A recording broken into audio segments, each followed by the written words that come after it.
Ladies and gentlemen, girls, guys and gals, non-binary pals, and a technicolor rainbow in between, this is Modular Media Wrestling Podcast. I am your host, Chris Boingo Rider Gaston, and with me, as always, is my tag team partner in this endeavor. The Vacuuminator. And if I sound a little more down tempo this week, it's not because it wasn't a great week of wrestling. It's because, if you don't know, when I'm recording shows for Modular, I am directly above where my mother sleeps. And my mother is trying to sleep right now, and she has to get up early to get on a plane to go to Kansas tomorrow. So I'm trying not to wake her up extra hard tonight. Why would anybody want to go to Kansas? It's where she grew up, so she's going to go hang out with some high school friends over the weekend. Hmm. Also, Kansas City is a pretty nice city. Kansas The City rest of isn't Kansas, Kansas. Kansas City's not in Kansas. part of it is. It's in Missouri. It's like half and half. It's like a 60-40. Which one's the 60? Missouri. So is it Missouri?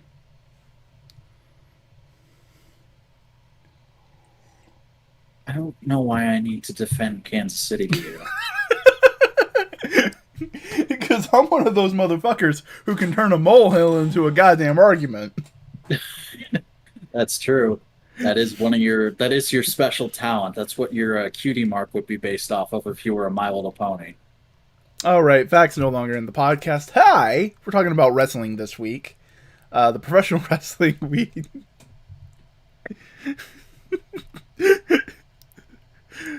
The worst part is I fucking deserve that. This kills the vac.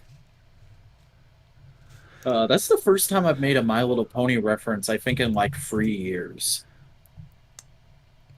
Well, you know what they say about smoking. It just happens every once in a while. Yeah, yeah. But professional wrestling, it happened this week. Ah. There was a lot, especially because, as I've now said on free podcasts, this is the week SDCC was supposed to happen. So, crap ton of big news in that regard. And the news in that regard that really affects this podcast is toys. Toys. A lot of toy reveals for wrestling this past week. And I'm just going to go and scroll to the bottom of where the reveals start on the Ringside Collectibles Instagram, and we can just start going down the list and talking about whatever catches our eye. Because primarily it was Mattel revealing WWE figures. What with the fact that Mattel just tends to do that every year. SDCC and WrestleMania are kind of the two big news days for Mattel. You'll always get a crap ton of WWE figure news around then, and then it's like pretty much radio silence until, hey, this is coming out next week. Here's the final product shots. Yeah. Oh, hey, I'm on the Ringside Instagram, and first thing I see is Darby with a skateboard. Yeah, I think he was showing off one of his new figures incoming in Unmatched Series 1, which is actually shipping out right now from Ringside, and I believe people are finding Unrivaled Series 6 on pegs just now. So that's nice that that's getting out fairly quick. And if we want to just go ahead and talk about this before we get into the Mattel stuff, there was a Jazzwares announcement this week, which is that Walmart will be getting an exclusive AEW Unmatched figure of Sting in his Revolution 2021 gear, the cinematic match gear with the half and half Darby Sting face paint, excuse me. Nice. And the render looks all right. The It's render looks not like a a 60-year-old man wearing a long sleeve shirt. Yeah, it's not a super flattering or cool piece of gear, but if you really love that match, this is probably an awesome figure to pick up.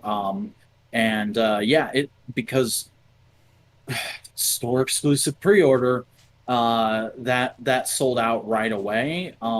If I see this on the peg, I won't say no to it, but as far as like hunting it down, it's not a high priority for me. Yeah, understandable. It does also come with the baseball bat, so Yeah, I honestly, at this point, if you make a Sting figure and it doesn't come with a bat, you're kind of you're kind of doing your job wrong. Unless you're doing a Surfer Sting figure. That's true. That's true. But I don't think we're going to get a Surfer Sting in the AEW line. Nah. But getting back to Mattel, the first thing that really caught my eye here is the Elite Series 92 Adam Cole, which is actually going to be two figures. There's the Standard and the Chase. The Standard depicting his new look after immediately disbanding the Undisputed Era, which is a thing that recently happened on NXT. Um, I think this is the best Adam Cole they've done so far. I think they've done three others besides this one, and they've all been varying degrees of okay. But this is, uh, barring an Ultimates figure of him getting made, I think this is probably the best one they've done and will do for a while. Fair enough. Also, gotta get a little hype over my boy coming in Elite 89. Sergeant Slaughter is getting a new mainline figure. It is a flashback to his match at SummerSlam. I want to say it was 96 or 97, roundabouts there. Uh, big old tag team celebrity fun fest kind of a thing that match was. And yeah, it looks like a fully featured Slaughter. It's, of course, not as nice as the Ultimate Edition that just came out as part of SDCC. But if you couldn't get in on that pre order like myself, this is a really nice generic Slaughter to pick up and put in with your wrestling figures or with your G.I. Joes if you're looking to do that. I really like that Mattel seems to be capitalizing on Hasbro's resurgence of G.I. Joe this year and last year with all these Slaughters coming out. And I wouldn't be surprised if they did a Piper modeled after a certain SDCC exclusive from a decade and a half ago. Yeah. Yeah. Anything catching your eye so far? Not super, super hard. I am seeing the LJN Cody and just how tiny he is compared to the classic LJN things. Yeah, you're probably coming from the top down. Let me get up to your level. Uh that's something that came out this week. People started getting LJN Cody in hand because he's part of Unmatched Series 1. That's really unfortunate in my opinion, especially because it is so close. Because this isn't really compatible with your LJNs, like Jeremy Padower said it was going to be. It's just a hair too short to really fit in. The style is there, it looks great, but just if the scale isn't there, then it doesn't work. So if you're like me and you weren't interested in the LJNs, it's not a huge loss, but there are some people out there who were really excited about the LJNs and have every right to be upset about that, quite frankly. How tall is Cody compared to Hogan, though? Oh, I have no idea in real life. I'd have to look that up. But on the bright side of things, we do also have in-hand pics of Unmatched Dustin, and he is now the appropriate size. They did fix the scale issue with him. So that's nice. I'll look. But now we just have to, in real life, find bigger Dustin. Yeah. Oh man. But getting back to the Mattel reveals real quick, I'm not super fond of these looks as far as like this isn't how I picture these characters, but I do love the newly revealed Ultimate Edition Undertaker and Kane as just pure awesome looking toys, because with Undertaker they went for the Ministry of Darkness look, which is very iconic to a lot of Attitude Era fans. I prefer kind of just later Wizard Undertaker. Yeah, I'm very much a Dead Man Undertaker kind of guy, but it's awesome that this look, which has a lot of fans, is getting this kind of treatment. And then the Kane is really cool because it's based off of a look that only appeared in house shows. this cape is something he only wore at a handful of house shows and was there for some promotional stills he took. That's why we have evidence of this cape existing. So it's really cool to see it now in figure form. And then also, he comes with this little voice box from when he first started talking, and he sounded like a smoker. Yeah, because Xbox taught him how to talk. Yeah, that's pretty cool. That's pretty solid. What else? What else can I talk about here? The ringside exclusive Tommaso Ciampa. I'm sure there are people who are probably super into it, but it's based off of a look from after we started watching NXT. So to me, it just looks like a kind of hokey figure. Yeah, Especially because the picture they have here that I'm looking at, he doesn't have the entrance vest. He just has the mask. So it's like it's only half the look. What are you doing there? yeah. Uh, I'm liking some more of these Motu figures of wrestlers. They're still Yeah, neat. that's gonna be the last wave actually. Oh, Um, which is a bit unfortunate, but I get it. Motu Origins is now a retired line. Mattel doesn't need the tooling for it anymore. But a cool thing is that they're not fully retiring the concept because they announced that they are going to be doing WWE Superstars, which is the same bodies, but just straight up figures of those wrestlers. So they look like more articulated versions of the old AWA and WCW Remco figures. that's neat.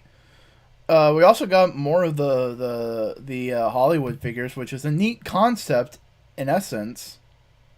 But it's already kind of running out of steam as predicted because you have to find a wrestler you have a license to, and you have to find a movie they were in you have a license to, which is a little hard to match those two things up.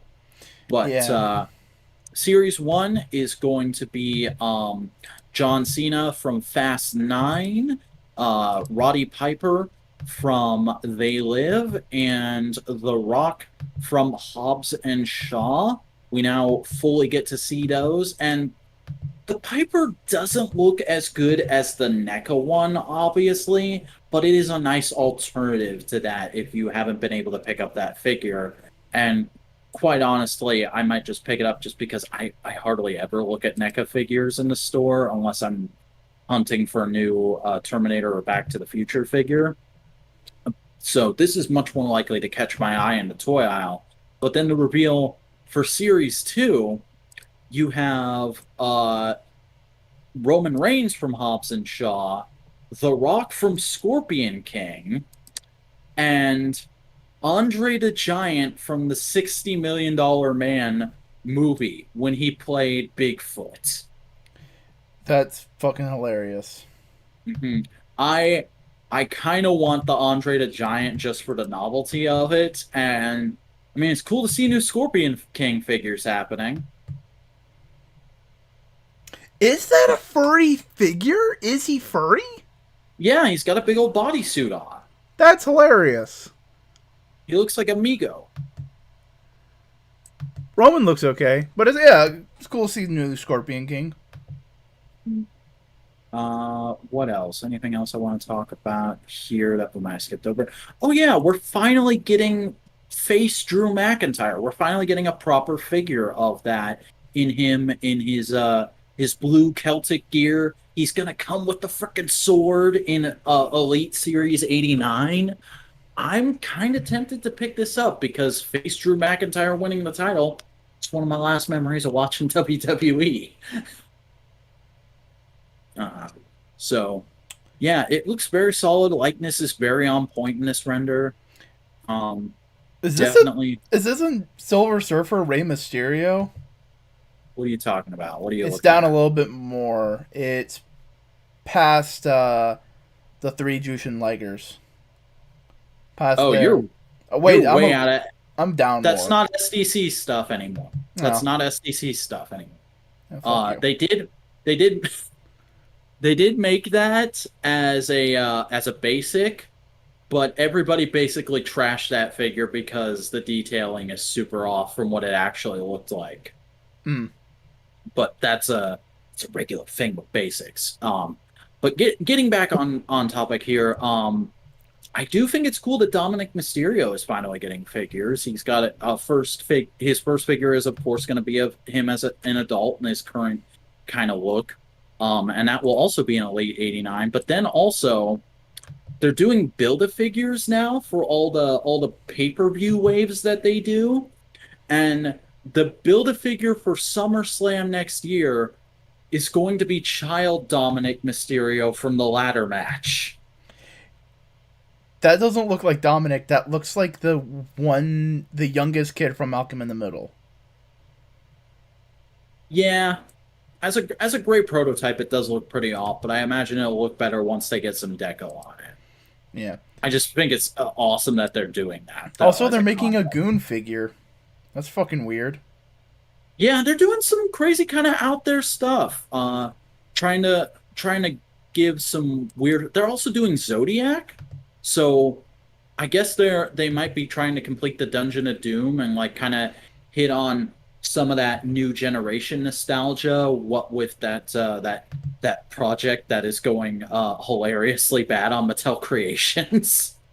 It's not even got like a quarter of the backers it needs yet. But getting back to things, we are actually getting the Elite 91 Hulk Hogan does look pretty spiffy.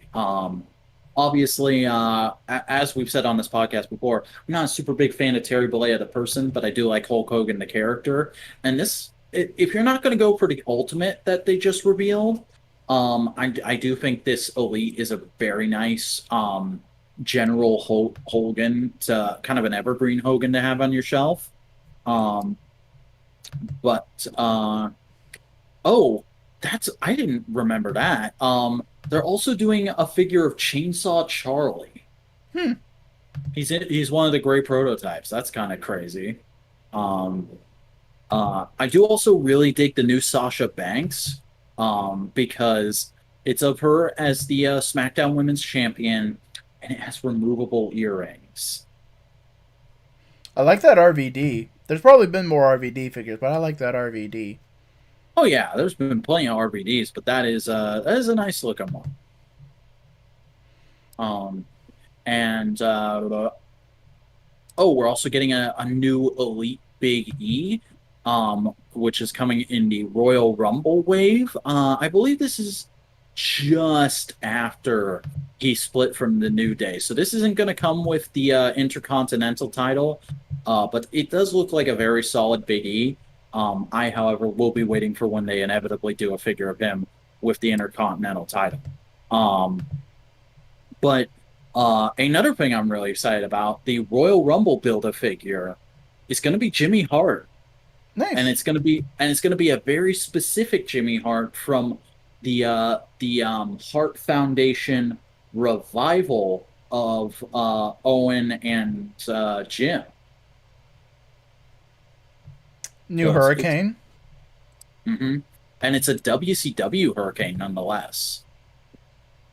Um, just a lot of cool little things they're hitting on that haven't been done yet. Like we're also getting I believe it's WrestleMania 10 Vince as the WrestleMania build a figure for next year. And the Batista Oh. with both contracts.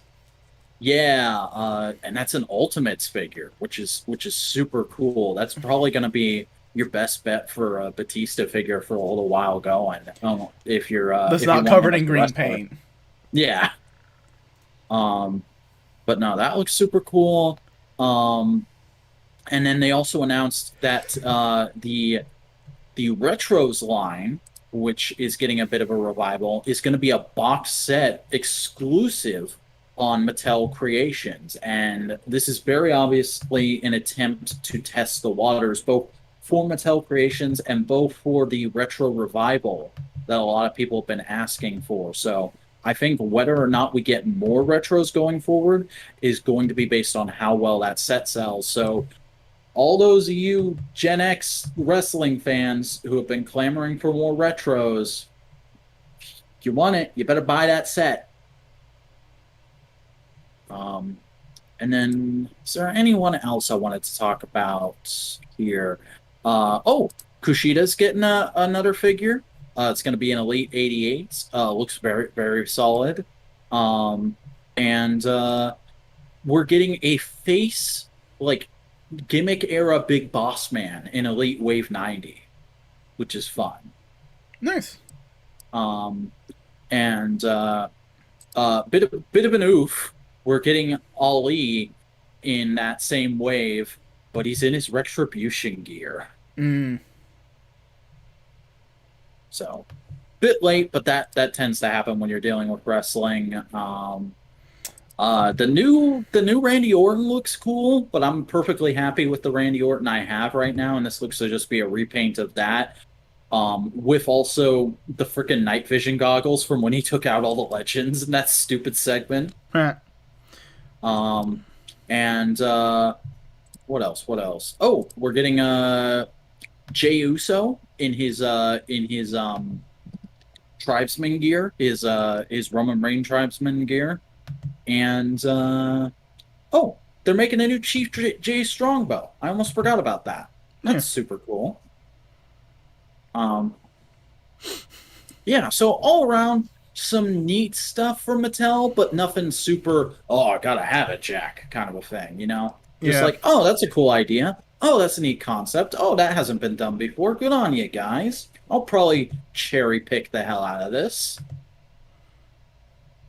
But then, in addition to that, we did also get a reveal from a brand spanking new toy company, a third party company, if you will.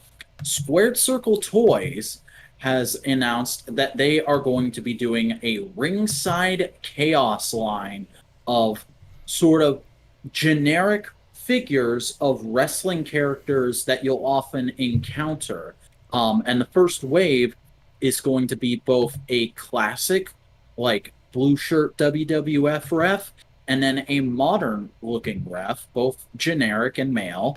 And then there is an event staff man, and a security guard, who all look pretty decent. Not the most lifelike and realistic sculpts, but if you're just gonna have these in the background of your figure photography, I think they'll look pretty good. There's a part of me that's tempted to buy like two of each and swap the head sculpts around, so it's like pseudo army building. I mean, Here's the thing. Here's the idea. Certain wrestlers do these backstage roles long before they start wrestling. What if you get a second of one of... You start popping some NXT head sculpts on there. Yeah, you could do that. Or like, there's the fact that MJF was once event security for Samoa Joe segment. Yeah. Get a second recreate MJF. some of those moments. Yeah, you could do that. Why not? Fuck it. Yeah, so this is a great line for people who are into figure photography. I'm definitely super interested into it. And hey, also just today, it looks like they made a new announcement. First figure revealed for oh no, this is Series 1 as well. It's not Series 2. They are doing a African American police officer in Series 1. Looks very much the same as the security guard, but with some slight changes here and there and different accessories. And I dig it. It looks just as good as the others. Nice. Yeah. It's a solid concept. And it's like, it's the kind of thing where you can't really do with third-party pro wrestling toys. I mean, there are people doing that now. There, like I talked earlier about how there are people who really want the Mattel retro / Hasbro WWF style figure to come back. That got at such a fever pitch this year. But there's now two different wrestling fans who have started up companies dedicated to doing that, and they're signing actual wrestlers to it. Then that's not third party. That's just a first party independent toy company. because they are officially getting the likenesses and appearances of the wrestlers.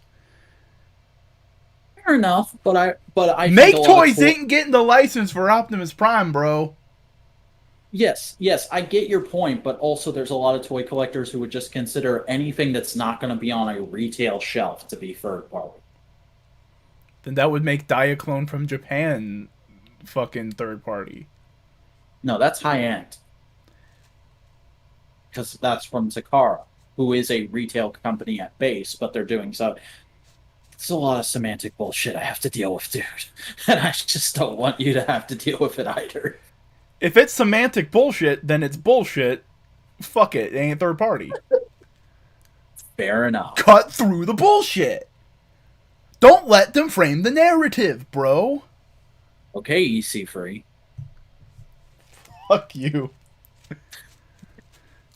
Remember, I can always just make you not part of the podcast. No one can see you now. I know you can. And I continue to fuck with you nonetheless. But speaking of fucking with people, so GCW had their what is essentially their WrestleMania this weekend, 2-night show called Homecoming, and the main event of the first night was a title match that I've joked about and talked about being into the build for a few times on this show. It was Matt Cardona versus Nick Gage, the reigning and defending GCW champion. And it was basically based around a new sort of heel character for Cardona who's going, come on, guys, I'm hardcore. I'm into death matches. I was on ECW. And GCW fans are like, dude, you were on WWE, ECW. And he's like, but it was ECW. I'm an ECW original. Look, I'm going to become the new deathmatch king in GCW. Aren't I awesome? And look at all the people in the GCW universe. Yep, that was a thing he started saying as well. And because GCW fans would literally die for Nick Gage, of course they got behind him and against Cardona. And we've been joking back and forth on various podcasts. We've been talking about how, like, I was kind of ironically into it. Like, I didn't think Matt was going to win. I was just having fun with it. Like, yeah, I'm a fan of Matt. I'll say he's going to win. It's a fun build. It's a cool character. But Matt Cardona surprised everyone because not only did he have one of the best hardcore matches I've seen in a while, and yes, that's including the one we're going to talk about later tonight, but Matt Cardona is your new GCW World champion as of Saturday night. No. He's our new GCW Universal Champion. Yeah, because he immediately tried to rename the belt. And while he was celebrating in the ring, because this got some fucking controversy going, GCW now has the most eyes on them they've ever had because people got so mad over this title change that for the first time, I think, in our living memory, an actual fucking riot erupted at a wrestling show. Damn. And they pelted the fucking ring with bottles and shit. Mind you, while there's still glass from light tubes and shit all over the ring, Cardona's trying to celebrate. Nick Gage is just keeping his head down because he just lost. And they're just pelting the ring. I don't think I saw how he escaped, but obviously security personnel must have gotten out there and helped him. And he just cut this amazing promo talking about, like, yeah, I don't care if the GCW universe hates me. I love you. I love you. Like, he borderline getting Vince levels of insane. And he's been on social media ever since then, posting pictures of himself like, look how fucked up my back is. Look at all the blood in my bed. I'm a hardcore wrestler. This is what we go through. Also, I shined up the belt and I took it to Disney World. That's the best fucking heel move ever. Oh, God. Hey, by the way, I just took Freddy Krueger out of this horror movie, and now he's in Aristocats. That's the equivalent of, like, what he did. It's legitimately amazing, and, like, for the first time ever, I'm not sitting here going like, yeah, GCW is neat, but it's not for me. I'm like, my eyes are fucking glued to GCW, dude. I'm gonna be watching the next show. Because this is one of the most. It's an interesting ass fucking angle. Hmm. And also, they've just had a crap ton of interesting guys on GCW lately. Like Matt Cardona wasn't the only guy at that show. Of course, Smart Mark Sterling was there on the following night, but Marco Stunt wrestled there. Cesar Bononi was there, and I think a couple other AEW guys too. Yeah. AEW seems to be really willing to help out like other promotions, going like, "Hey, yo, we've built up these guys. Use them to get yourselves over a little bit," and Mm. you know, It's we're truly living in the time of the professional wrestling cinematic universe, and I'm here for it. yeah. And then over there is DC. I must you shame me. Am I wrong? You're not. Would you like to explain to the class what exactly I was talking about?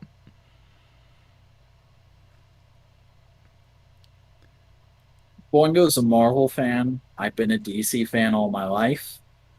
I pretty much disavow most live action projects DC has made in the last 10 years, with the exception of Shazam and hopefully the Suicide Squad next week. I'm looking forward to watching that actually. And I was comparing one WWE to DC Comics. Yeah. Oh boy. Well, And this is like uh uh Gold Buster? No, Gold Booster Gold showing up in a fucking Moon Knight book, going like, "Fuck you, it's my book now." yeah, exactly. Uh, speaking of, It took me a second to get that metaphor out.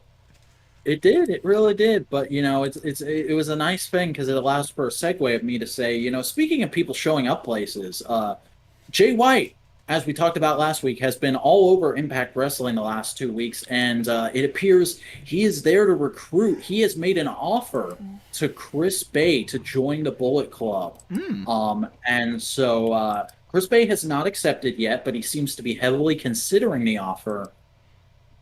I'm theorizing Jay White is forming a new Bullet Club faction in Impact, similar to how Kenny made the Elite in ROH. And we might see that faction go after Kenny for having the Impact title and potentially going after the New Japan title again. Fair enough. Fair enough. But also, just on tonight's episode of Impact, Kenny and the boys were out cutting a promo, talking to Sami Callihan, who just recently had an Impact World Championship match with him. And Impact has Homecoming next week, which is going to be a big pay-per-view event, mainly based around a mixed tag tournament.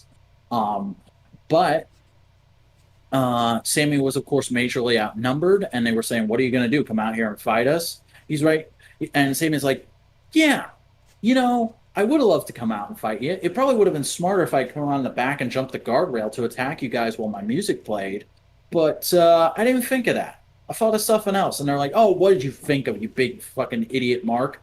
And Frankie Kazarian comes out from the crowd and just starts busting up the Elite, and they go out. So Frankie Kazarian, after what, 8 years, made a big return to Impact Wrestling and got a big old welcome back chant. Good for him. Yeah, on an AEW with an AEW storyline. Mm-hmm. You'll love to see it. But you know what else I love to see? I love to see BTE every Monday and Sammy's vlog every Tuesday. I'm rolling with it tonight, bro. Yeah. I'm good. I'm on my mojo. And not to say this, I've been off today. I woke up. I still felt sick. I went back to bed. It was 3 a.m. and I woke up with a crick in my neck. Fantastic. Well, I've been off all week too. I told you off recording that I overslept today and I wasn't able to get a certain bit of work done that needed to be done today. But also, this is the first time I've told anyone outside of work this. I blew out my arms working out last Friday. Mm-hmm. Like legitimate, I just did too many curls. So literally until today, all week since Friday, whenever I bent my elbows further than this, it would just be like searing pain in my triceps. You fucking fool. Yeah, That deserves being called a fool. it does. It does. It really does. So Tell me not gonna. about the elites and the Sammys.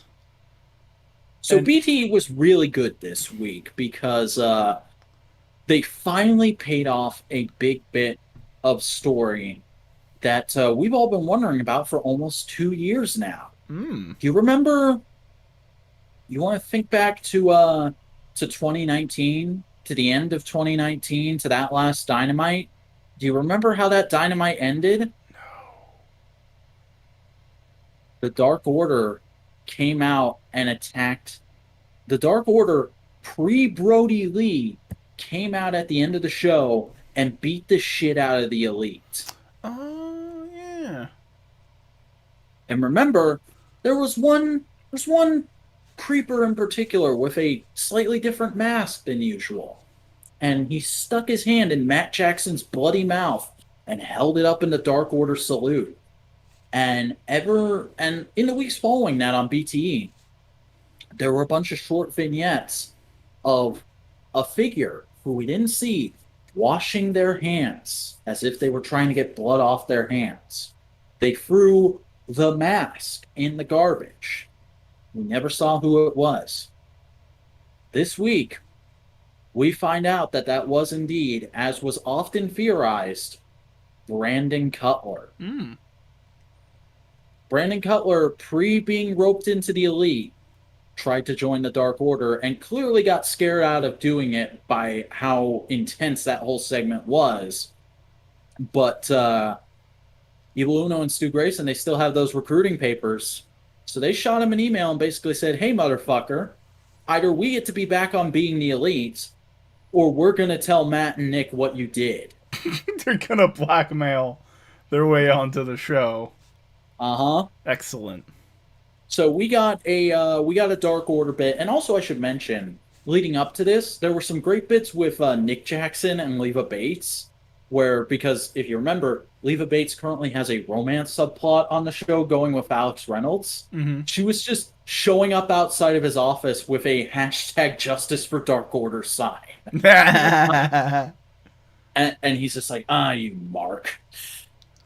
Um, but no, the Dark Order come back in a segment they film themselves, and we see them giving Hangman his gear for Wednesday, and being like, "We know you're not an official part of the group, but we want you to know that no matter what, you're our friend, and we stand with you. So you can wear this on Wednesday. You can wear it whenever you want. You can never wear it, but we just want you to have it." And he's like, "Are you fucking kidding me? Of course I'm wearing this on Wednesday." Hell yeah. Really, really sweet little wholesome thing. And then on Sammy's vlog, whole kind of mishmash of things, mainly revolving around, hey, Marco Stunt's back, and he was a main cast member of Sammy's vlog.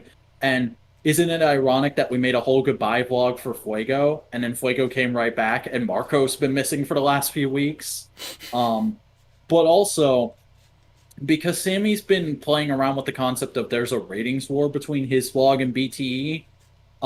They did this hilarious opening segment where Alan Angels just has his phone out like this, and Sammy walks in the frame and he's like, "Dude, what the fuck are you doing?" He's like, "I'm vlogging." "Why are you vlogging? You're on my vlog." He's like, "Yeah, but I'm not a main character. I'm not over. I need to get over, Sammy. Let me vlog." And he's like, What are you even filming?"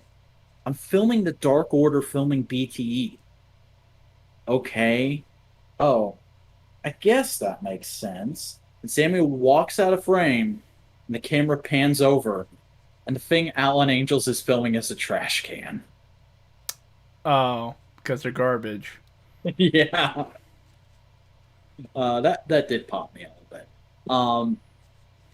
But Yeah, there's just a bunch of fun stuff of them palling around. One segment I did really like right at the beginning. Sammy's in a Walmart. He's now looking for the running change of his figure too with the alternate cards, and he found just a regular version, just in a Walmart. So he pulled out a Sharpie, signed it, hid it behind some piggy banks, put the location of the Walmart on screen, and said, if you find this, send me a photo on social media," which I thought was really cool. I always like the idea. You don't see it super often, but I always like the idea of wrestlers or celebrities in general just walking into a store, signing their figures, and leaving. The only problem I can see with that is what, like, that 15-year-old person who stocks the shelves who doesn't give a shit and does not want to give a shit will see that and go like, why are you defacing property? Yeah, It's a figure of me. And yeah, that's always an issue. That's why you do it when the aisle's empty, and then you hide it for people to find. find. Mhm. But yeah, fairly solid BTE and Sammy vlog this week. I enjoyed them quite a bit, but of course, nothing can ever quite lead up to when we ignite the dynamite. But first, I think we should probably take just a tiny hint of a break Yeah. and then come back and be all refreshed for that. So, see you in a minute, folks. Bye bye.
And we're back, folks.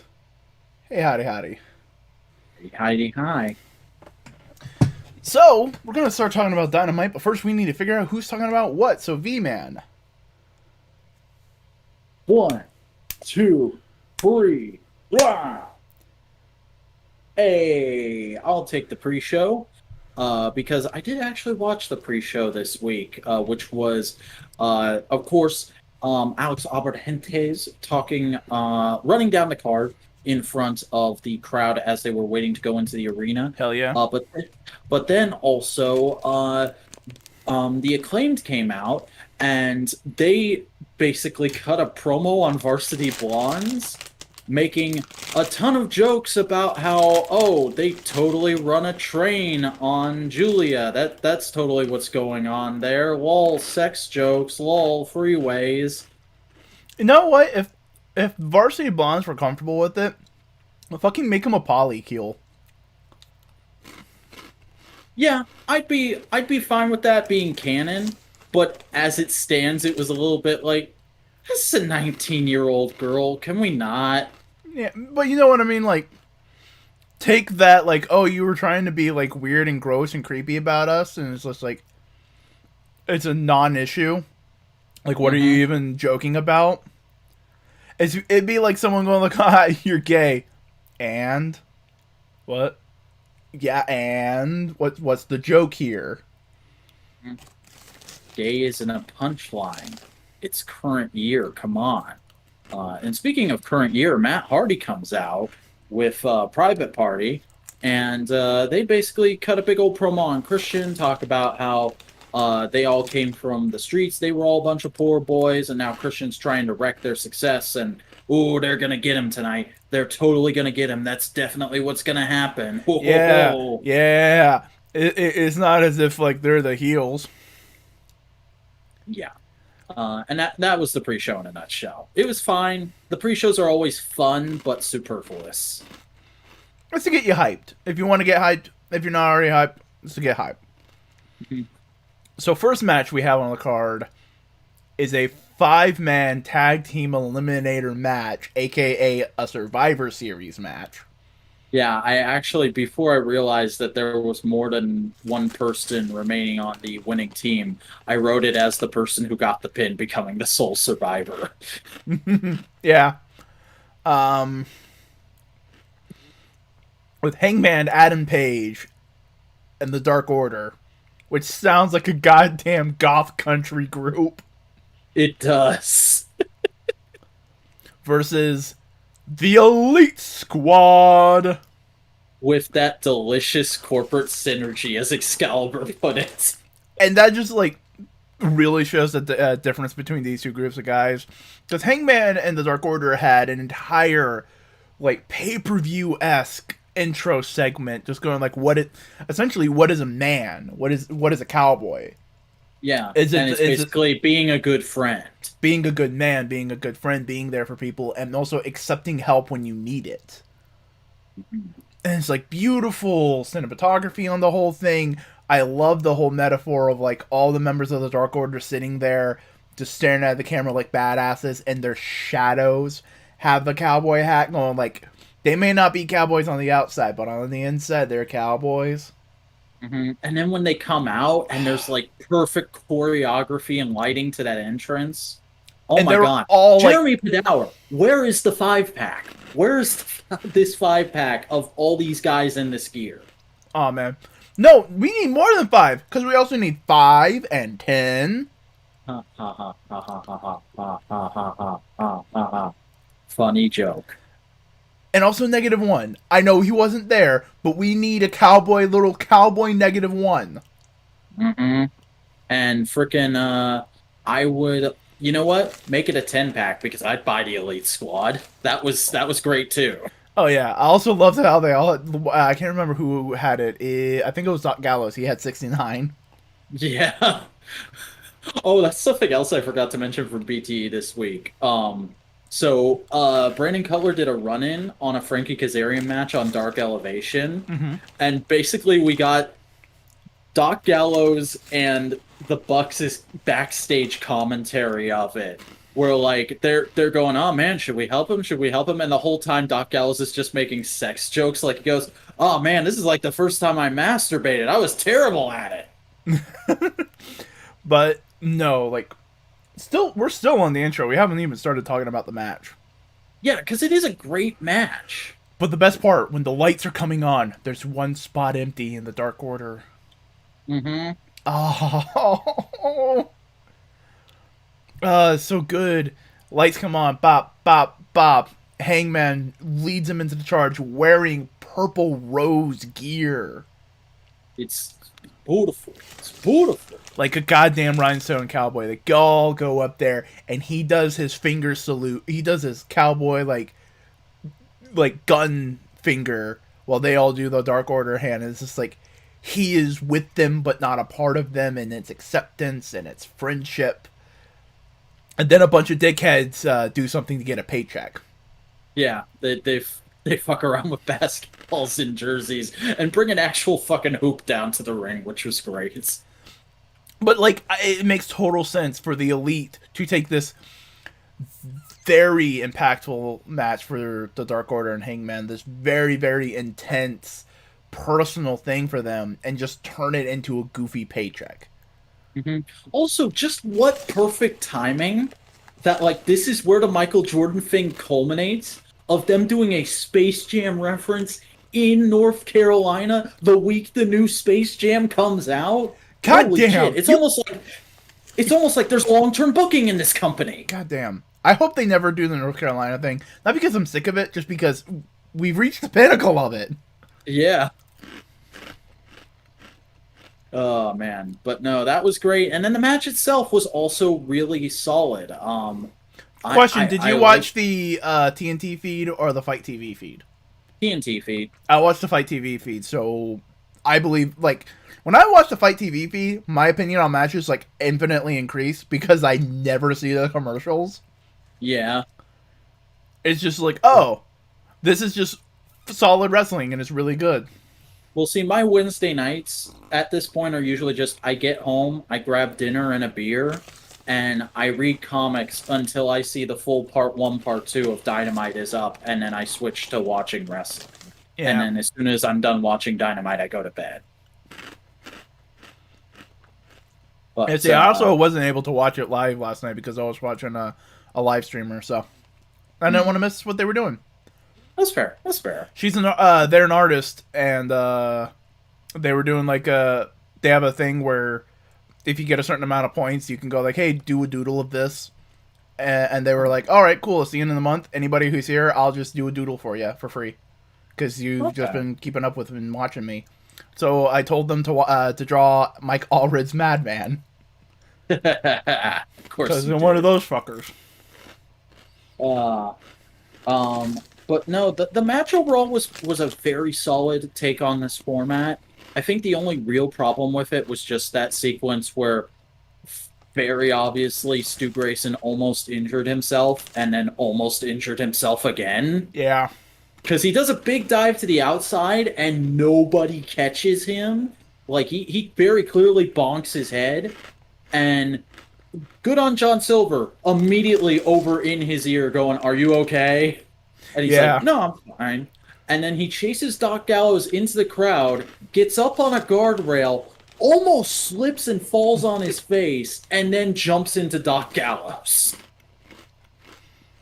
And they also get counted out, and everybody hated that. It's like, oh, fuck, count out? Yeah. Because that was like the one time the rules mattered in this match, too. There was a lot of just like everybody in the ring, big interference and people doing stuff, and Rick Knox cannot control 10 people at the same time. Yeah, but that kind of makes sense for AEW, with how AEW has just set up their not their rules of wrestling, but their flow of wrestling, if that makes sense. Yeah. That, like, the referees can get easily overwhelmed. That's just how it works in AEW. And heels will take advantage of that. Yeah. But overall, I thought it was a very solid match. right up until the ending. Which do you want to go ahead and get into that, or is there anything else you want to pick out from it? I'm trying to remember the elimination sequence. It was Alex Reynolds first, which sadly makes the most goddamn sense. Mm-hmm. Then Because it was he's the everyman. Carl Anderson. Mm-hmm. So they were back to even. Then I think it was Stu Grayson and Doc Gallows got eliminated. Yeah.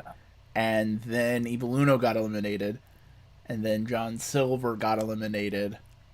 And I love how it was Silver and Hangman as the last two, because Silver's been the most vocal of like, no, you're cool, you're Hangman, you're awesome, you're beefy, you're muscly, you're the best thing ever. Yeah, and there were legitimate Johnny Hungy chants during this match. God, so many cowboy shits. Oh, it's all over the place. It's great. But yeah, no, the ending, Kenny and the Bucks versus Hangman, and he just holds his own so hard. He is holding on to the rope with the skin of his teeth, and he kicks out at just about every finisher they can give him. He actually eliminates, I believe it was Matt Jackson, and sadly, it's just too much for him. They get him up and get him in the one-winged angel, and Kenny pins him 1-2-3. Yep. Hangman's not getting the title shot yet, which was a bit of a swerve. Here's the thing. I don't know if... Because what's the next pay-per-view? It's All Out? Yeah, All Out is, I believe, at the end of August.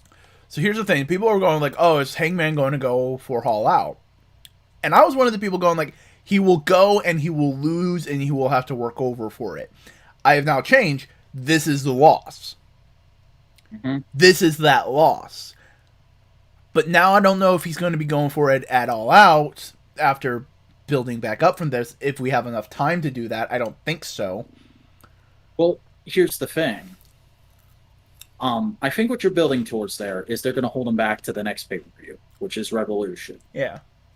And it makes a lot of sense to do that because they have the iron in the fire of Christian Cage. Christian Cage has very explicitly said he wants to wrestle Kenny Omega multiple times in interviews and on AEW television.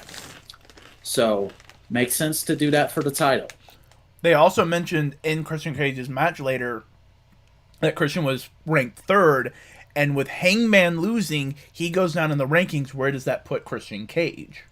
Mm-hmm. And then on top of that, you have two major signings that are heavily rumored at this point. Here's the thing. Hangman doesn't need the title right now. And I know I'm saying something that Brian Alvarez said on Wrestling Observer Radio this morning for anybody who also listens to that. But Hangman doesn't need the title right now. He's white hot. He has that crowd charisma and momentum. It would be nice if he got the title, but he doesn't actually need it right now. The chase is just as important as the title. Yeah, there's a lot of other people in the company who are super important, who could use chases for the title right now, could potentially use getting the title right now. We could wait, potentially, if these guys are as good as writing as we think they are, we could wait a whole other year before we get Hangman as champion. Very true. Yeah. But you also have CM Punk and Daniel Bryan potentially coming into the company, and I know how dedicated a lot of us are at this point to the ranking system matters. It needs to matter. But, bro, think about the tickets you can sell of CM Punk and Bryan Danielson for the AEW World title. Here's the thing, though. Yeah, rankings matter, but also it's up to champions' discretion somewhat, too. Mm-hmm. So if Punk comes in and goes like, oh, you think you're the best in the world? Yeah, right. Wait, what do you mean? I mean, you can't be the best in the world. No. What do you mean? I'm the best in the world. You can't be the best. I'm CM Punk. Fuck you, have a match. There you go. Yeah. Just that whole thing. There's a lot of other names hanging in the air right now. So, and then if Punk fantasy booking. Then if Punk continues, you have immediate feuds of everybody going like, fuck you, you skipped the fucking line, asshole. Mm-hmm. going after Punk. You became the same evil you fought against. Yeah. A lot of great stuff there. And they're not the only names. There's a lot of other people in the company who I'd love to see get title shots right now. So, it doesn't hurt them to wait a little longer. The big question right now is just who's it going to be at All Out? What are we doing at All Out? I want to know. Hopefully, we'll find out in the next week or two. I mean, all out's in Chicago. It's in Chicago. Yeah, we'll talk more about that later. But speaking of talking, Alex Marvez is backstage talking to Pac, and hey, the Lucha Brothers aren't here. Where's the Lucha? Where's Two Thirds of Death Triangle? What's going on? And he goes, their car got that's a terrible accent. He goes, their car got canceled at the airport. We're trying to resort it right now. And Chavo and Andrade walk up, and they're like, hey, motherfucker, we heard you guys were having some transportation issues. So we bought them a limo. Do you know what a limo is? It's a big long car that you ride in. It's fancy. They're coming in style. Maybe you should do a better job taking care of your guys, or they might want to go somewhere else. Yep. And that's the whole segment, which is pretty solid. Good segment. This is leading to Andrade versus Pac, brilliant. Mm-hmm. The only thing I would say about it as well is, like, I think it was missing a follow-up of the Lucha Brothers arriving or even having a match later in the night. That's true. They could have done something like that. But for what it is, it's nice. It's also nice not to see them because we don't know how they're feeling now. That's up in the air. Uh-huh. So we're just left with Pac and the unanswered question of, like, are the Lucha Bros actually thinking of joining Andrade? Could that be a real thing? Could that be a real possibility now?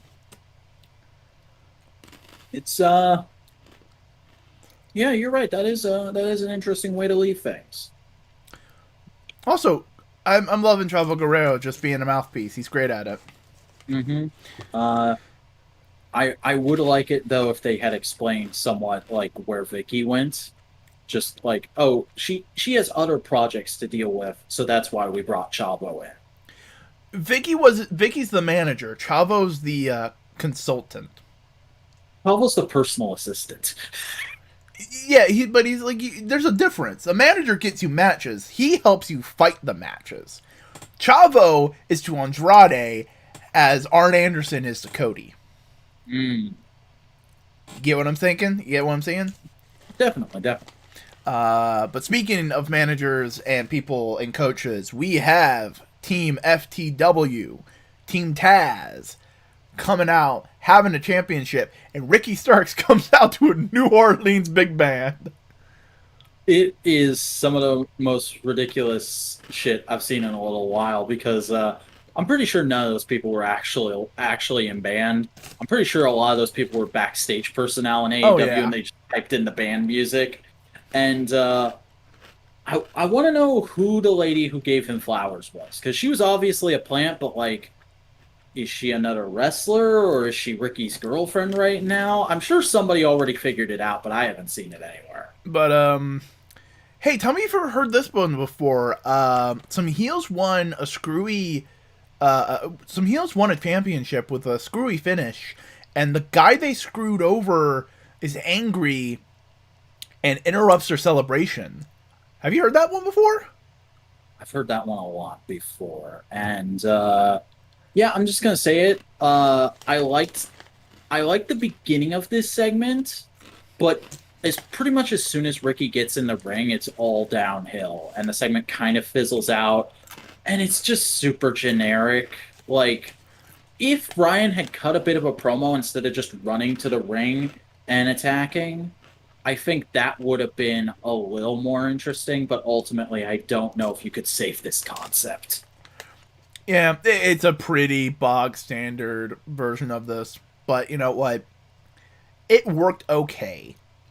Mm-hmm. If this was soda, it is Walmart brand Dr. Thunder. Yeah, it's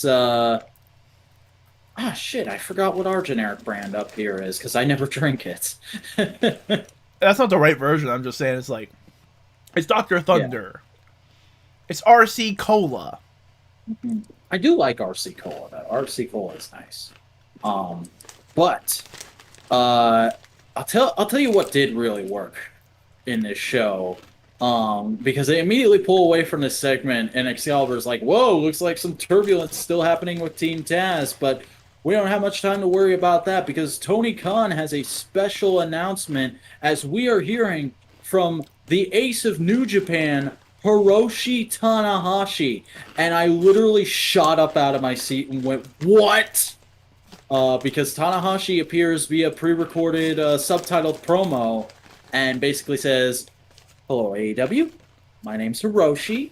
I'm a big wrestle boy, and I've never won the IWGP US Heavyweight Championship. It seems like a nice belt. I would like to wear it.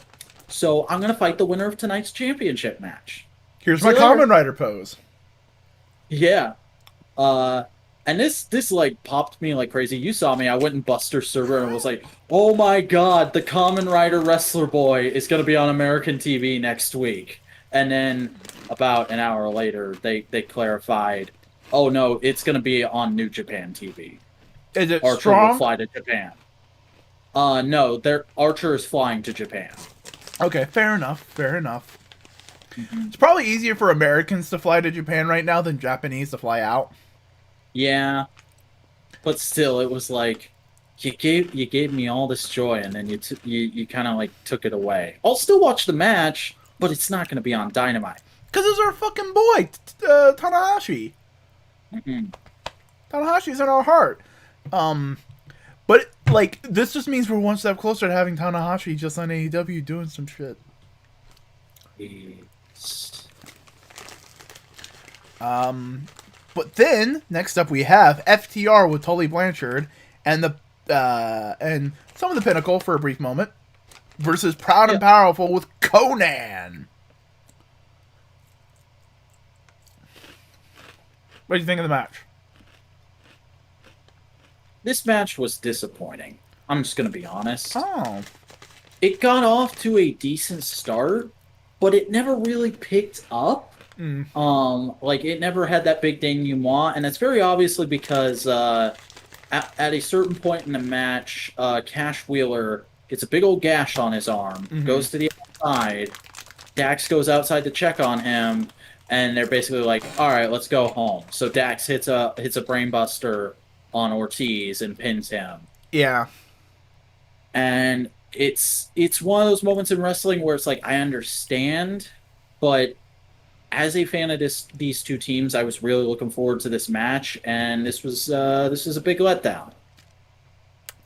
I thought the match was okay for what it was, which was a match that had to be cut off in a weird way. But I liked a lot of the spots. I liked Santana doing the multiple suplexes and everything. I liked Ortiz. Just his character is great. Ortiz is also just looking good, Yeah. looking cut, looking nice. Yeah. Hopefully, we can get a redo of this in a few weeks. Because it wasn't like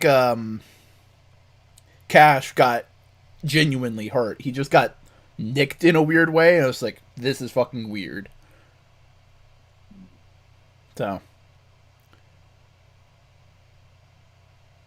All right. Well, after that, we went to a promo recorded earlier in the night of Tony Schiavone talking to Dr. Britt Baker, DMD, and Reba Not Rebel, where Britt basically says, "Hey, last week I beat Nyla Rose in the middle of the ring with a broken wrist." And, very obviously there's a lot of people who want this belt. There's a lot of people who are trying to get to me. And Reba can't defend me all by herself. So we're looking into some other options, but no matter what, I'm still DMD. And people on the internet pretty much immediately went like, "Oh, so this is where the Iconics are going." oh, that would be fucking perfect. Yeah, because remember, Peyton, aka Cassie Lee, is Sean Spears' wife. So Mm-hmm. it was very obvious that those two ladies were going to come to AEW, but what are they going to do? Form a faction. Let's do it. I'm here for it. Full ladies faction. Mm-hmm. Oh man, no, that could definitely work. Yeah. I was also thinking, is there like a big monster lady heel on the indies right now that they could maybe sign? I don't think so, but I don't follow like independent women's wrestling as closely as I should. Or maybe they're going like, hell, hey, look, we got this big fuck off Joshi. You want to fight us now? Hey, look, everybody! Awesome Kong is back. Remember Awesome Kong? Do I have to cut off hair this time? No. Pull teeth. Oh, that's much better. Yeah. But then we have an announcement that Rampage Episode 2 is going to be at the United Center, which is a big fuck off stadium in Chicago. It's the biggest fucking stadium in Chicago. Like, I think they said there's something like 40,000 seats in there. Is that for the Bears? It's where the Bulls play. Oh, it's the Bulls. Then that's also where the Blackhawks play. Mm-hmm. But thing Hockey. is, after they announced this, they immediately cut to the crowd and zoom in on the fucking crowd as the crowd is chanting very obvious CM Punk. And then we go backstage where Alex Marvez is in the boiler room with Darby Allin and Sting, and they say, "Hey guys, you're gonna be on Rampage, right?" And Darby goes, "Yeah, I'm gonna be on Rampage. I'm looking forward to it because it's the next chapter in AEW's story, and AEW has truly proven to be the place where if you want to prove that you're the best in the world, you gotta come wrestle there. And you know, there's nothing I want more right now than to wrestle the best in the world." As the camera slowly zooms in on his face. Oh, hey, Darby, So, Darby, you dropped that hint. either they've signed Punk and they just can't say it yet, or this is going to be the biggest case of promotion malpractice in wrestling history. Boof. Here's the thing, though. One hint is a maybe. 2 hints is a 3 hints. 3 And hints is then, a and confirmation. then a fourth at the end of the show too. No, what's the third one then? What's the third one you're talking about? When MJF comes out after the match, he says, "Chris, as you lay there." Yeah, that's the third one. What's the fourth one then? Oh, you didn't notice? No, I don't think I did. We'll get to it. We'll get to it. Right as they're cutting to the crowd, there's a you can hear some static.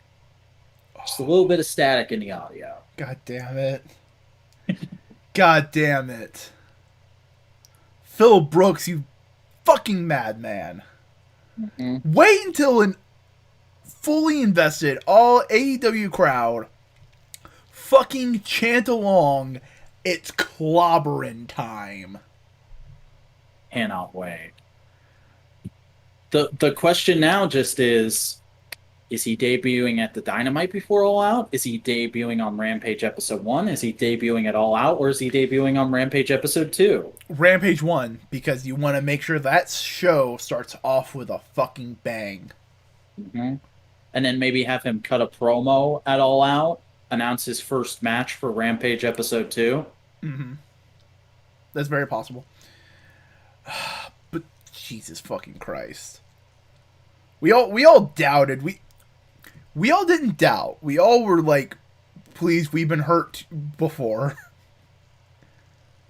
Don't hurt us again. All I need now is just at some point during Grand Slam, the show in New York.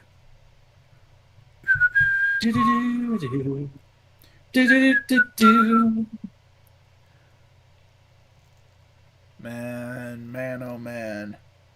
Man, oh man. You know, Don Callis has taken on the the wrestling name of the Invisible Hand. I think we might need to dub Tony Khan the Dream Maker. Tony Khan, Infinite Money Works. That's a weeb reference for all you weebs. But do you want to take us on to the next match? Yeah. With Hikuleo with King Haku versus... Nice surprise. Yeah, it was nice seeing him. He was dope. With the Murder Hawk Monster Lance Archer with Jake the Snake Roberts for the IWGP US Heavyweight Championship in a pretty fucking stonking match. Yeah, this match was pretty good. I really enjoyed it. Especially the bit where there's outside arguing between the grandpas. It was so wholesome. Because also, like, there was a moment where Lance Archer was getting back into the ring. Haku pulled him off and just did a Tongan death grip on him. And just like, and just like, what the fuck, mate? And then seeing the freaking black arrow on a dude that size was just insane. Oh man. Also, I should correct from last week. I said that Hikuleo was also known as Tongaloa. Tongaloa is a different. It's one of his brothers. Tamatonga and Tongaloa are his brothers. He is not Tongaloa. Apologize. And Tama and Tonga are on the Gorillas of Destiny, right? Yeah. Yeah. We really need to learn other fucking Samoan wrestlers other than the Anawai family. Yeah. No, this match was great. It was a really solid first defense for Lance back as champion, and it got me fully hyped to watch the match with Tanahashi next week. Hell yeah, it's gonna be fun. This is also just a good fun match. Mm-hmm.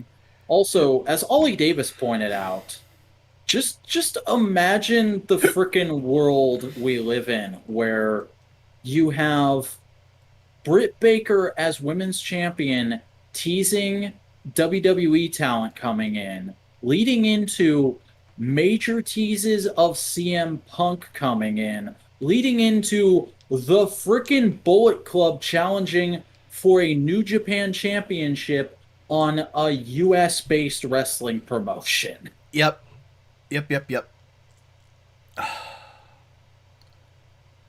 This would have melted everyone's brains just 3 years ago. Just, no, 4 years, back 4 years and go like, hey, by the way, you don't like WWE? A brand new company is going to be starting soon. Oh, shit, who's starting it? Oh, Cody Rhodes, the Young Bucks, Kenny Omega, and they're all being financed by Tony Khan. Who's Tony Khan? Oh, he just happens to be a billionaire who's a wrestling otaku. What? Like, you can just name a match and he'll be able to tell you the date. Really? Yeah. They also signed up a bunch of cool talent. They got SCU in there. They got Darby Allin. Who's Darby Allin? Watch some of the indie stuff on YouTube. You'll love it. The Big Show's on it. Evolve before it all gets taken down. Yeah, the Big Show's on it. Wait, Paul White, Big Show? Yeah. He's on it. Mark Henry. Sting. Wait. Sting? Yeah, he's on there. So is Christian Cage, Matt Hardy. He just got back to WWE. Yeah. Matt Hardy's there. Don't worry. Aleister Black is there. You mean the guy who's killing it in NXT right now? Yeah. Aleister Black's there. So is Pac. Pac. Who's Pac? Neville. You might remember. He's Neville. Neville? What the fuck is this company? Speaking of guys with stupid WWE names, Ty Dillinger is in there as a chair-obsessed psychopath named Sean Spears, and he's amazing. Yeah. There's also a giant dude who's dressed like a dinosaur. What? Yeah. Also, they're working with New Japan. Well, and Impact. And the NWA. And the NWA AAA, exists? And GCW. What, you mean the Hardcore Death Place? Yeah. Nick Cage just had a match. Nick fucking Gage? Are they not on TV? Oh, no. They're on national TV on TNT. Nick Gage had a match on TNT. Oh, by the way, Dean Ambrose was on this show, too.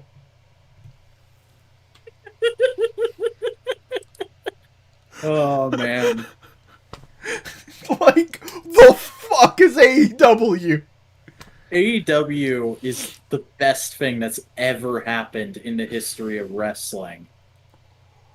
I don't fucking care what anyone says. Oh, yeah, by the way, Tully Blanchard and Arn Anderson came back as managers.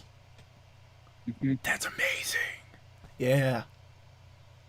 And Eddie Kingston is the most wholesome man alive.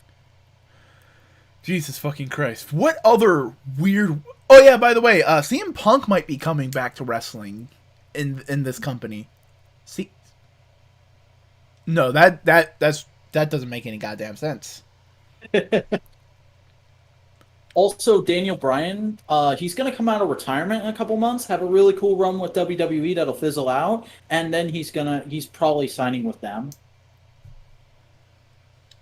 The fuck? Oh yeah, by the way, there's a couple rumors that Randy Orton would join too. What the hell is going on with WWE then? Are they going bankrupt? No, they're as profitable as they've ever been. They're just putting out shit content. But I hear they also did some show with Saudi Arabia. Yeah. What? Did you hear they're doing another one of those, by the way, before the end of the year? Queen of the Ring. Fuck off. Yeah. But getting back to the programming at hand, whose turn was it? Yours, and you're talking about your boy. Yeah, so we go backstage, and Alex Marvez asks Cody if he's feeling nervous about the match next week. And then fucking Malachi kicks his goddamn face! That's it, that's the segment. I had to interrupt you, because that's just what happened in it. It was kind of hilarious. Oh yeah, it was... And I'm pretty sure the first few words that Cody Rhodes said were of his very controversial America promo. Uh-huh. And it's just like, nope. Mm-hmm. Shut up. I'm kicking you. I was listening to Cody's Everything But Wrestling podcast at work the other day, and he finally clarified, it's not supposed to be Homelander. It was based off of what's the correct term? American Revolutionary American Soldiers uniform. Yeah. But like all bedazzled up for wrestling. Blue coat. Yeah. Union. No, that's Civil.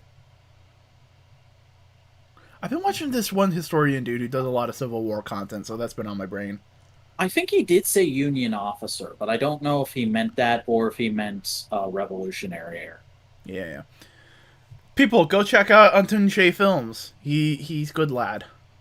Yeah, and listen to Everything But Wrestling. It's surprisingly interesting. Yeah, but we're forgetting one thing about Malachi. What's that? They go out to the stage. Everybody's chanting Malachi. Well, there is one guy very annoyingly and obviously to the right of the stage shouting Alistair at him. Oh, fuck off. He's Malachi Black now. Yeah. And then Malachi Black fucking kicks Fuego del Sol so hard that he can't get a contract anymore because he's dead. Yeah, he kicked the shit out of Fuego del Sol. God damn. I wonder if that'll play into Sammy's vlog at all, because there was a Friendly segment this week, but it's basically just Cody at the Nightmare Factory getting a box full of jackets, and he thought it was just going to be one jacket, and it's basically a joke about like he can't make up his mind who the winner is. Oh man, what if Fuego del Sol starts being a Satanist because of this? Yeah. Do the Fiend thing. Everybody who gets beaten by Malachi turns heel. Fuego del Satan. What does Fuego del Sol mean? I think it's like something of the sun. Fire of the sun. Fire of Satan, boy. Mm-hmm. That'd be sick. And frickin' Cody just drops Cody Rhodes and only goes by the American Nightmare from now on. Yeah, he goes full Homelander. Oh my god. Also, I appreciate Malachi having more defined eye makeup this week. Yeah. Legitimately, he kind of looked like a more charred Zuko. Yeah, it's good. It's good. It's solid. I like it because it also makes the contact lens pop out more. Yeah. Uh, what did Miro talk about this week though? What do you think Miro always talks about? I love Uh, God. I love fighting people. I love fucking my wife. who's he fighting next week? Lee Johnson. That match will be over in 10 minutes Yeah, or less. I do appreciate Miro's way of talking about his wife this week. Is like, I love two things. I love God. No, I'm thankful for two things. I'm thankful for God, and I'm thankful for a double jointed wife. God damn it! If CJ doesn't crop up in AEW, I'll be shocked. But apparently, she might not because did you hear what she's fucking asking for? She A wants a lot. no. Wherever she's going, she says she wants a no quit clause in her contract. What do you mean? She can't be released. She Oh, has to work for the entirety of the contract. that's if it's a 1 year contract, sure. But like, I can't see anything more than that. Like only one person in wrestling has ever gotten that, and that's Goldberg when he first went to WWE. But you know what I mean? Like, if it's like a 1 year contract, sure. I mean, that's kind of what New Japan had for a while before the the mass departure of Mm, AJ and Shinsuke and the Good Boys and all them. yeah, So I can maybe AEW can work with it, but like I can't see Impact doing that. I can't see NWA biting. And she's not good enough to go into any of the Joshi promotions. yeah. It has me a bit worried, but also I kind of respect her for asking for it Yeah. because it probably should be a thing in wrestling at this point. But like, I don't know if you're the one to start it. And here's the thing, it might be more beneficial that way if they don't hire her as a wrestler and hire her what she's really, really good at, being a manager and arm candy for Miro. Hmm. Well, that's all speculation on our part. Let's get on to more stuff that actually happened on the show because we had the HFO, aka Mark Quinn, Isaiah Cassidy, and Angelico with Matt Hardy versus Jurassic Express and Christian Cage with Marco Stunt. I feel like this match was good, but other than one spot in particular, not super impressive. No, I wish this was Lucha Rules as a trios match. I think that would have made the match a little bit better. Hang on, I dropped something. Oh, okay. Take care of your doggo. He's doing fine. He's over there just off camera sleeping. Look at It's that okay. doggo. That's a doggo right there. Yep. That's a He, doggo. he got to eat pizza crust tonight, so he's very happy. Oh, so the doggers are more of a human than Garnt. That's like 10 levels of reference there, bro. That's just how I operate, man. All right. Now anything else to say about this match? It was cool. Yeah. Uh, There's very obviously the spot where Luchasaurus suplexes all three members of the other team at the same time. I like how they sold that too, because like Angelico's just grabbing onto anything, and then he grabs um Isaiah Cassidy, and then Isaiah Mhm. Cassidy just going like, I need to grab onto something. Grabs Mark Quinn. Mark Quinn's going like, ah, fucking rope, and and Luchasaurus just goes like, nope, whoop-pump. That was nice. Yeah, and it's not a straight suplex either. It's not like impossible strength. It's more like they kind of just fall over. Yeah, but it's a neat image. It was cool. But then we after the match we had a little Had an after credit scene. Yeah, because Christian pins Mark Quinn after a simple frog splash, but then after the match, Christian gets his lights knocked out by the Blade while he's celebrating. So looks like we're getting Christian versus Blade in a week or two. Did you get the joke? Yeah, Get the reference? yeah, Because some motherfucker's always trying to ice skate uphill. yep. Uh, Nick Cage cut a promo. It was pretty good. yeah. I think it was the most interesting thing I've ever seen him do as far as speaking goes, because he always kind of just tends to cut the same promo, all just kind of rambling run-on sentence of MDK every day. You know, I only do this for my fans. I was in jail. I got my cut out, and I'm just blah blah blah blah. Yes, yes, I know all of that, Nick. Thank you. On the road too, he also cut a good promo. I think I posted that on my Yeah, server. I didn't quite catch all of that, but no, this promo was fairly solid here, where he's basically just telling Chris Jericho like, "What the hell do you think is going to happen tonight? You should not even come to the ring." I am really good at this, and I'm getting paid. So fuck yeah. Yeah. I like that he did kind of go with what the company wanted to do there and like basically sold it as like, no, I'm a hired guy. Yeah. Oh man. The only way it could have been better is if they had somehow referenced what happened at Homecoming. Yeah. It probably would have been too like.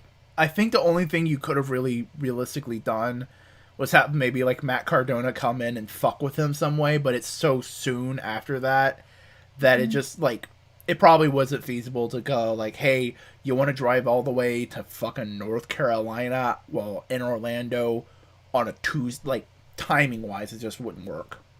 Also, I would have done something more just like Nick, have him say during that promo, and I just lost my world title, so you know I've got nothing left to lose. I'm ready to kick the crap out of you, kind of a thing. Yeah.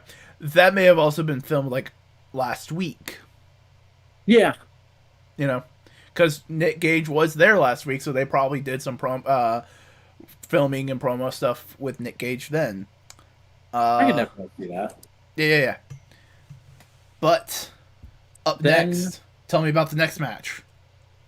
Then we got our women's match of the evening with Julia Hart and the Varsity Blondes taking on Thunder Rosa in her return match with the big old announcement of what we already knew from Twitter. Thunder Rosa is signed to AEW now. Isn't that lovely? Look at this crowd chanting for her. Isn't this great? Yeah. This is an AEW squash match.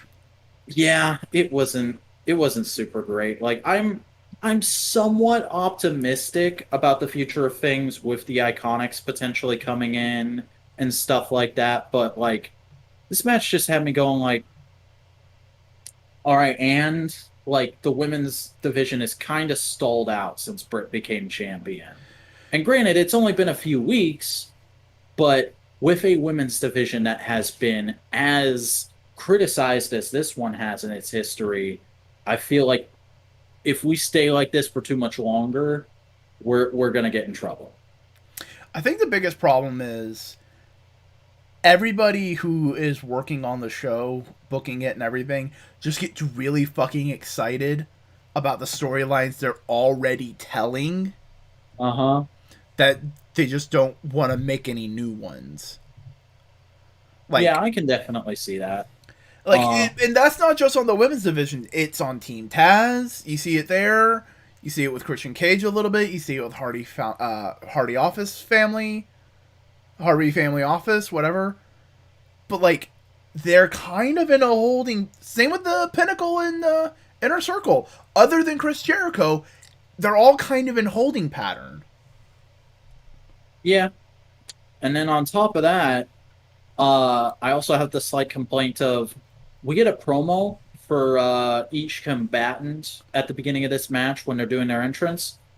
Except Julia Hart doesn't actually get to do her promo. It's Griff Garrison and Brian Pillman just talking about how awesome she is. And I was like, okay, guys, this is cool, but can we stop white knighting for a second and let the lady talk? I want to hear She what might, Julia has to say. and she might have not felt completely comfortable cutting a promo yet. You know, she may feel like there may be that element to it. I'm not saying that it's. If that's the case, then fine. But like, I was just sitting there going like, And honestly, if that's the case, I don't think you should be on national TV yet. yeah. You know. Hmm. But I do like her What? character in the match, and they kind of how she played off the her inexperience with trying to hype up the crowd, and like they were like, "That's the inexperience. That's what's gonna cost her." Hmm.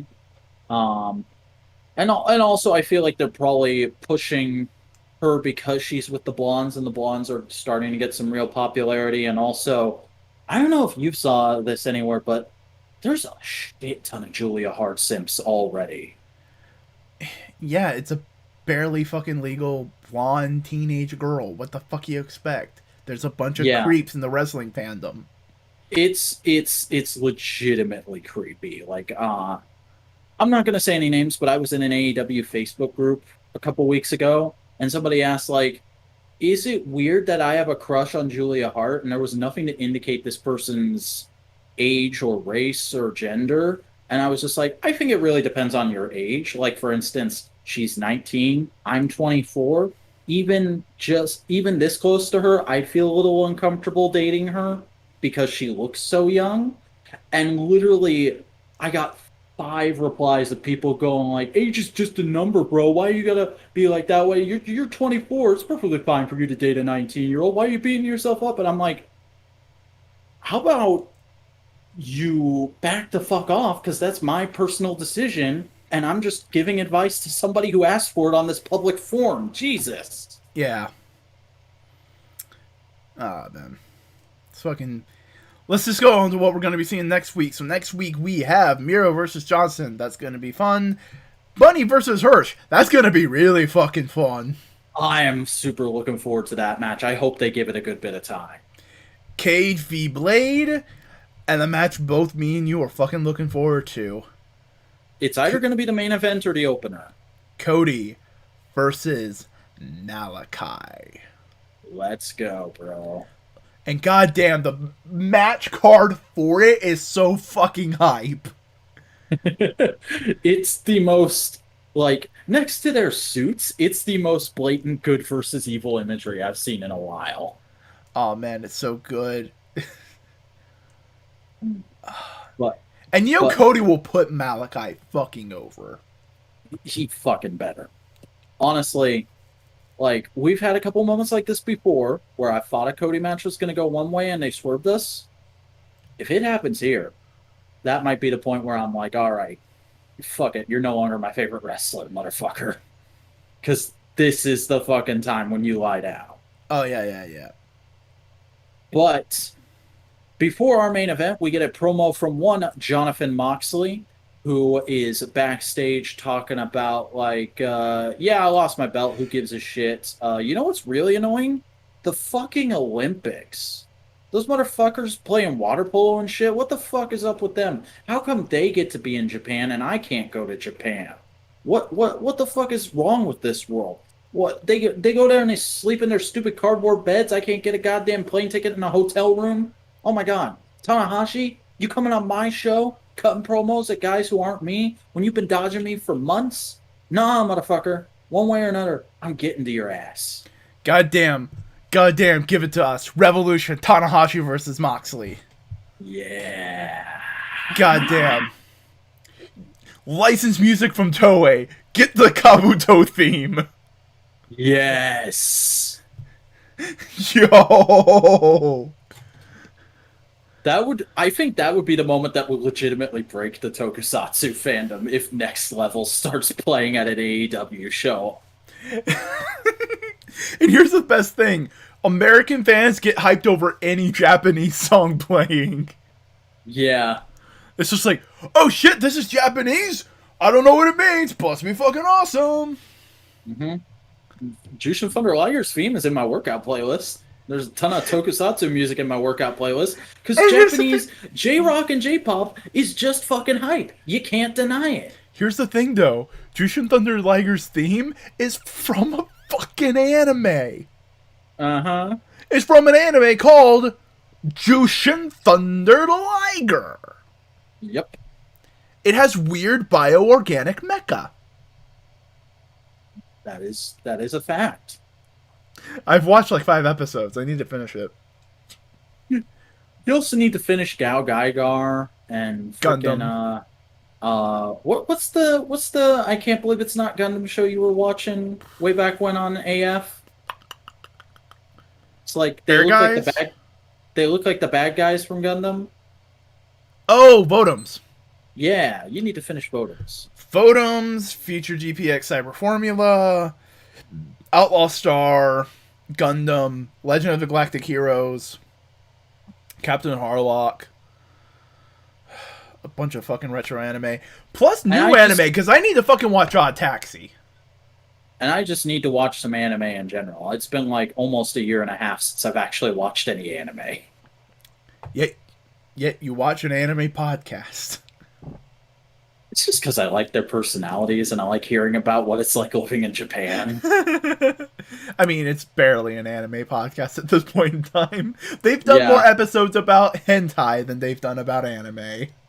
They're as much about anime as the Joe Rogan Experience is about UFC. Is that what the podcast originally started as? No, it's him it's him talking to his comedian friends originally, just hanging out, shooting the shit. But because he's a UFC commentator, UFC fans keep coming to it and expecting it to be about UFC. Weird. Yeah. But in our main event of the evening, the Painmaker, Chris Jericho, versus the leader of the MDK gang. He got his full goddamn GCW fucking intro, minus the fuck. Nick Gage. I swear to God, Justin Roberts almost blowing out his vocal cords going, Nick! Laughing! Goddamn. And let me just put it this way. This is everything it needed to be, which is just torment on Chris Jericho. But also, I am so fucking proud of Nick Gage of just how well he handled himself on national TV. Because you've seen his Dark Side of the Ring episode, haven't you? Yeah. That just made me go like, I want to see this man succeed because he seems to be really remorseful of his past and he wants to improve. And this just feels like the goddamn climax of that, you know? Mm-hmm. This is the storybook ending. This is the Hardys coming back at WrestleMania. Yeah. But goddamn, no rules match, and it's just fucking brutal. There's tables, there's chairs, there's light tubes, there's panes of glass. The pizza cutter is used repeatedly. Pizza cutter was the first thing used. He cut Jericho's arm, and Jericho just goes like, "What the fuck did I get myself into?" Yeah. Oh man. But no, it's about as good as you could expect a death match of this style to be on national TV, you know. Mm-hmm. But it's good. It was solid. It was painful. It was big. It was climactic, and that's all it really needed to be. There was some actual genuine impressive wrestling from Nick Gage. Yeah, like he wasn't just brawling. He was actually wrestling. Sometimes it was good. Mm-hmm. And I was just very impressed. I was just very impressed with AEW and TNT for letting them use light tubes on national television.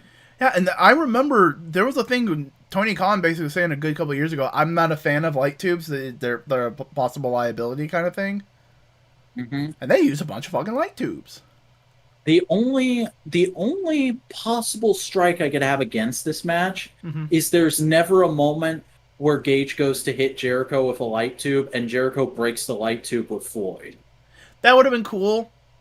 That would have been neat.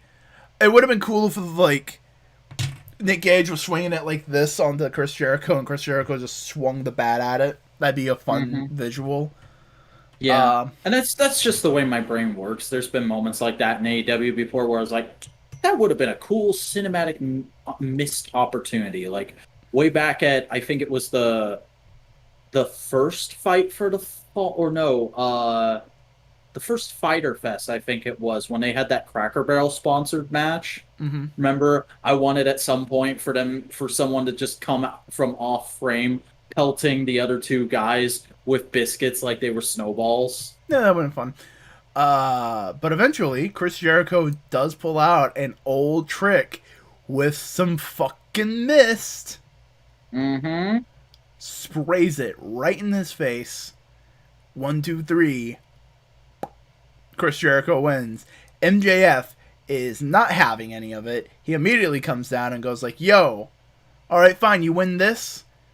And Next." by the way, MJF was fucking great on commentary for this match. Oh yeah. Because he comes out with fucking shoes with the pattern of his scarf and eating popcorn. And he's like, "Oh, guys, it's so good to be alive. I'm so excited about tonight. Aren't you excited? Aren't you excited?" And whenever Gage was winning, he was just like, "This is fantastic. I'm having the time of my life right now. Who cares? Nothing in the world could go wrong." The second Jericho gets any offense, he's like, "Fuck, fuck, fuck. You want that check, don't you? Fucking win the match." Yeah. Also, there was a great moment where Chris Jericho has a Gage in the walls of Jericho, Mm-hmm. and Nick Gage is crawling towards the ropes, and he's like, "Yeah, grab the rope, get the holds got off." He grabs the rope, and then JR reminds him, "This is a no rules match that does not stop the hold," and MJF goes like, "Oh no." But MJF goes like, "All right, fine, Chris. Know what? Know what your next match is going to be? You're going to have to win the match with a top rope move against someone that, you know, I've had a little grudge against you because of it." And they show a clip from 2019 of Chris Jericho making the Juventud fucking joke. MJF goes, "Who the fuck is Hoovy?" Google it. Well, I did Google it, Chris. Next week, you're gonna be fighting your longtime rival from back in the day. And he has some unfinished business. Chris Jericho versus Juventud Guerrero. God damn. And for those of you who aren't aware, just because you haven't seen Juventud in a while, he hasn't gotten fat and dumpy. He still looks exactly the fucking same as he did in WCW. And he's still having banger matches in Mexico. Yeah, no, he's just there. Right over there. We haven't seen him in fucking years. Because WWE didn't care about him. But, they only cared about one Guerrero. Mm-hmm. But, you know? It's a good Guerrero to care about, but only one Guerrero. Yeah. And AEW cares about all the Guerreros. Even Vicky. Mm-hmm. Goddamn, that's going to be exciting. That's going to be interesting. That's going to be fun. I'm super looking forward to it. But that is AEW this week. Fact, do you have any overall thoughts you want to get out? I enjoyed this show for the most part. I feel like there were a few really weak segments as I disclosed at certain points. The big thing I think for me that is an overall problem with the show, they maybe should have moved the opening to another spot, because just because of those intros, I think they like really overhyped the crowd. And so for the rest of the show, they weren't quiet, but they weren't as loud as I've come to expect for an AEW show until we got to the CM Punk tease. Yeah, fair enough. I think that's a fine place to put it, just because you want to hype up your crowd. Mm-hmm. You know. But yeah, no, this show was good. It was about just as good as the last 2 weeks. It's not one of the best Dynamites of all time, but it is a damn good Dynamite. It is above average. Yeah. Pretty good. All right, then. I'm Sylvester Stallone. I come into this podcast. I'm Sylvester Stallone. How you doing tonight, Sly? Are you gonna be in Guardians 3? Maybe. If Disney pays me. Because they haven't paid Scarlett Johansson. Bro, are we going to talk about that on No Prize this week? I think we kind of have to, at least a little bit. Yeah, that and the Hawkeye announcement. But hey, everybody, that's a good reason to tune into the No Prize podcast this Monday, where that guy over there is going to be telling you what he would do if he was given control of Marvel Comics. It's going to be long, winding, and all-encompassing. And I may or may not start looking at my phone at one point. Fuck you, I'm going to fucking entertain the fuck out of you, bruh. I hope so. I genuinely hope so. Because I was really surprised. I have a really cool idea. I have a really neat idea for Doom, and I think you're gonna find it interesting. I'm looking for, genuinely, I'm looking forward to it and hoping for the best, because I was really surprised that my DC pitch went over so well. The Marvel thing is going to be a little bit because with DC is used to doing things a certain way. Marvel, you're in a, you can't reboot Marvel. No. Even times when they go oh, we're rebooting Marvel, they were like, psych, we're not rebooting Marvel. And even then, I wasn't even suggesting a reboot. I was suggesting a company policy change. Yeah, but that's the big thing. You can't fucking do that with Marvel. Mm-hmm. But hear more about that this Monday on No Prize Podcast. Subscribe to get that when it comes out. Ring the bell and enable notifications so you know right away. All that good stuff. But in the meantime, why don't you tell people where they can find your content? Oh, goodness gosh golly. Me, little old me? Well, I am the Vacuuminator. I'm a toy reviewer here on YouTube. My latest review is of the Hasbro Power Rangers Lightning Collection Dino Thunder Red and Blue Rangers, but my next review might be interesting to listeners of this show. It's the final 3 figures from AEW Unrivaled Collection Series 2, because I started off just opening those before I was doing reviews, and then I did Dustin on his own, and this week I'm wrapping up by doing the first figure of Jon Moxley and the 2 masked fellows behind you there, Boingo. I'm doing the Lucha Bros, and if you want to hear my opinions on all those figures, tune into my channel next Wednesday morning, and you will be able to do so. My opinion of those 2 figures, they're good. Hey, howdy, I'm Chris Boingo Writer Gaston. I make video essays and editorial content on YouTube. You can find me at Boingo Writer. I'm also on Twitter at Boingo_Writer, Instagram at Boingo_Writer. I have several projects in the woodworks. Vac, you've heard about all these projects. How many are there? 4, maybe 5. That's not even counting the ones I haven't told you about. There's at least 6. I know that much. Yeah. But you can always check me out there. And in the meantime, if you like this podcast and you're watching on YouTube, give us a like, a comment, and subscribe. And if you're listening to this podcast on a podcasting platform, hey, follow, tell your friends about it, and give us a review. It'll help us out. And anything else we got to talk about? I have to be up at 6 a.m. tomorrow. That's why I've been yawning constantly for the last 30 minutes. Fair enough. I think that's about it. Good night, y'all.